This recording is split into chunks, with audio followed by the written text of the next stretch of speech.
Hi, my name is Sasha. Welcome to the Mothership. So, I wanted to bring up a couple topics today about answering the call. When you are really connected in with your guidance team and they're telling you to do something, okay, let's just call it something for now. I want to make it really clear it's not that you don't have free will, and it's not that somebody is overtaking you or any of that. It's actually being in such a divine alignment with your own self and your own soul and opening your higher awareness to hear those messages from your guidance team. And when they are suggesting something or even putting something in your ear, so to speak, that they are suggesting you talk about or bring awareness to, or even physically go and do, um, I found that everything is just provided for you when you do these kind of things. Um, there's a there's the point in time when if you're just really walking your mission, even if you don't have everything in line yet and you don't have your all of your business cards made, so to speak, as long as you're still moving forward, they're gonna keep helping you. Um, a couple examples of this is uh, there was a point in time when I was homeless and I didn't have many I could draw on for support. Um, and my team just told me where to go. And I don't mean like, drive a couple blocks. I mean like they told me exactly what city I needed to go to, and I was kind of like, really? Okay. And I was able to get a car, and it wasn't easy because I knew it was just time to get in the car and to start driving to the place they told me to go. But I didn't have an in between place I could go to on the way, so to speak.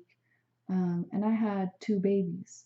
I still have two babies, but at the time they were even younger. So um, we got in the car and I started driving. And this was probably like a 12 to 14-hour drive. When I got to maybe like, let's just call it the next city out, which was about 3 hours from where I started, there was a massive snowstorm. And I'm talking massive because everyone was getting off the freeway and trying to stop because it just downpoured. And the snow was so thick that it was sticking like 2 or 3 feet on the headlights. So you couldn't see and you couldn't stop either.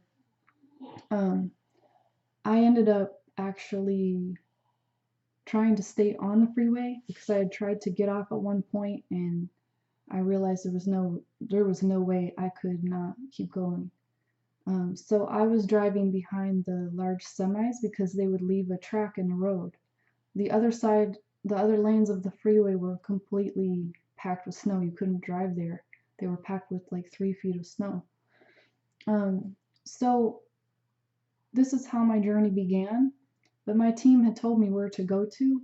They also told me there would be two people I'd be meeting when I arrived there that I was supposed to help. And I was like, okay, well, we're coming. So this wasn't about a phone call. This isn't people that I knew, right? This is what my guidance team told me. And this is in no way the beginning of my story. This is just a piece that I was called to tell you about today because they told me to start communicating more about my own path and give you some examples of what the path can look like. We each have our individual path, and it can look so many different ways. We're all tested in so many different ways. But some of the core themes and experiences, if you will, can help everyone learn. So that's why I'm sharing this. Some of it's very personal to me, but for the most part, I'm going to try to keep it a little short.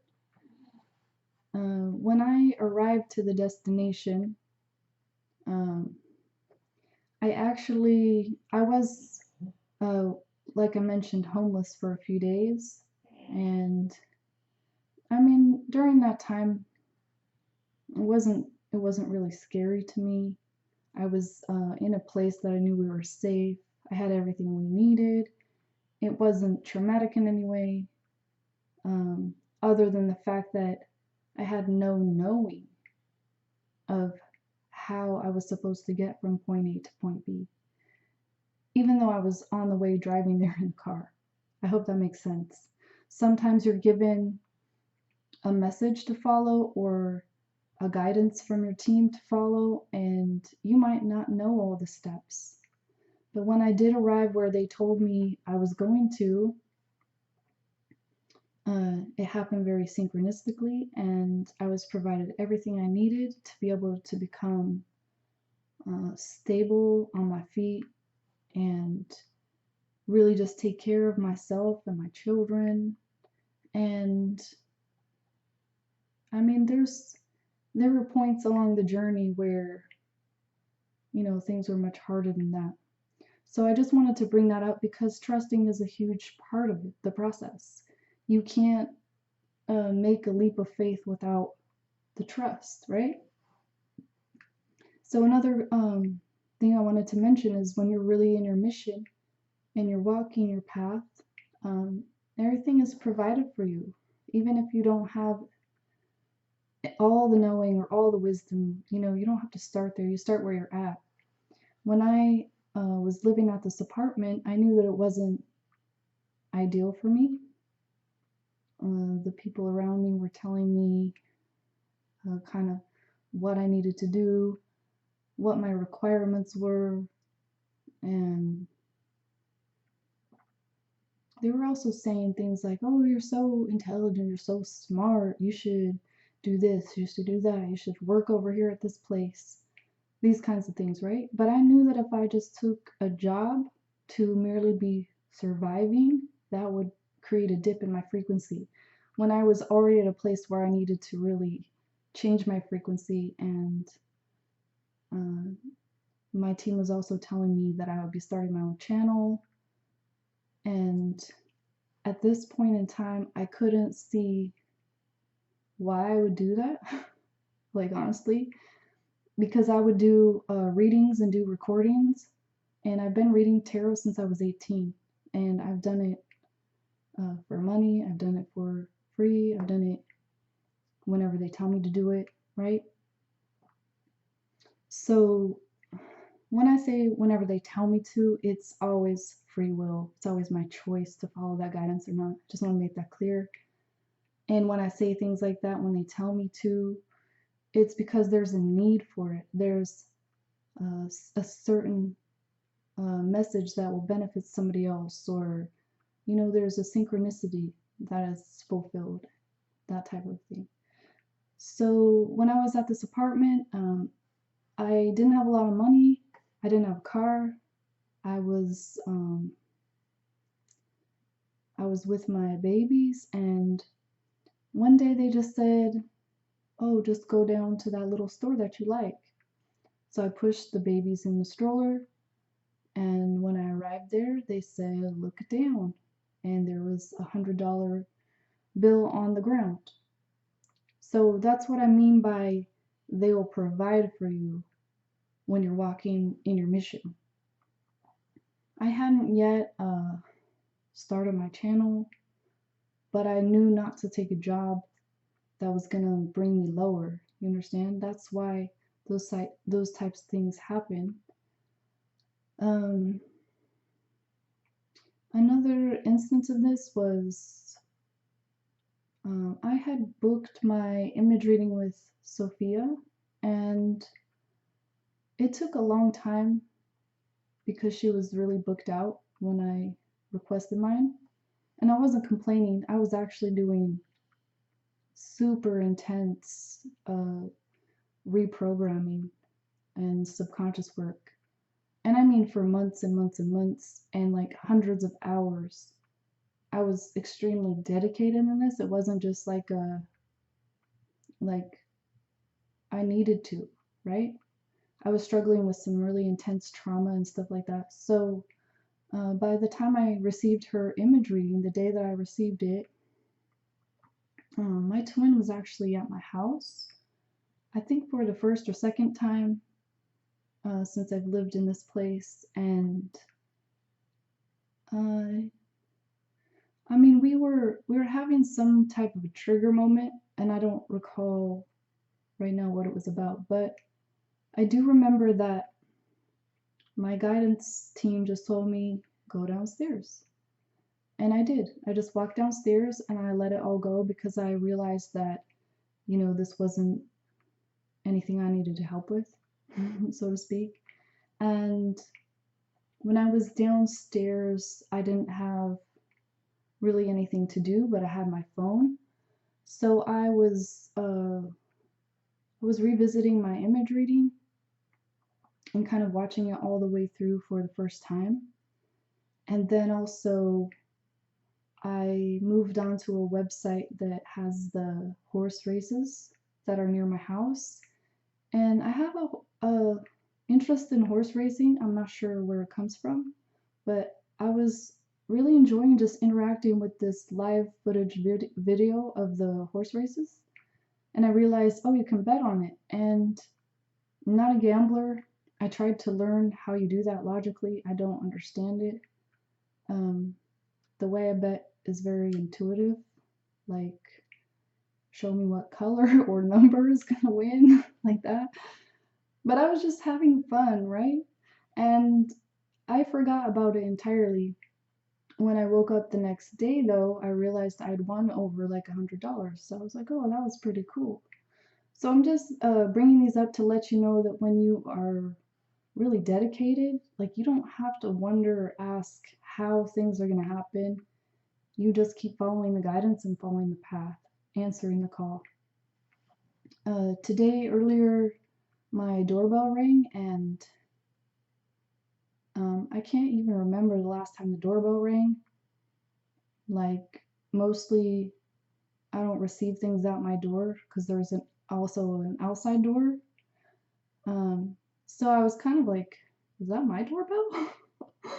But when I answered the door, I realized it was some lovely people here in my community who were bringing food, and that part was amazing because there was also chocolate cake. I was happy about that.